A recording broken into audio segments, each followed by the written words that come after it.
Dal 20 di agosto più o meno avremo già l'apertura della campagna abbonamenti. Hanno parlato di tante produzioni, ma ad oggi non sappiamo se il 1° ottobre il teatro riaprirà. Due risultati opposti per la medesima audizione, quella che il Teatro Stabile del Veneto ha avuto con i consiglieri comunali nella seletta minoranza di Cassugana.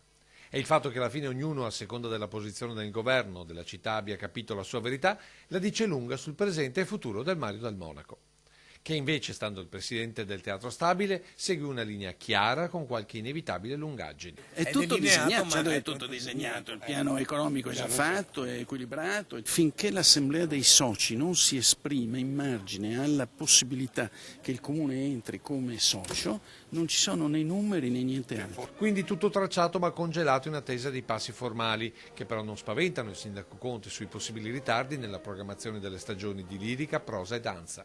Il futuro del teatro comunale sarà di grandissimo livello e soprattutto all'interno di una piattaforma regionale che proietterà Treviso insieme a Padova e Venezia sui migliori palcoscenici d'Italia ed Europa attraverso il Teatro Stabile. Non sembra però della stessa idea il consigliere Tocchetto. I grandi titoli, i 12 grandi titoli che sono stati elencati dall'Otello alla Madama Butterfly non si vedranno più. Ci saranno sui 16.000 o 12.000 opere sconosciute, si sceglierà una di queste.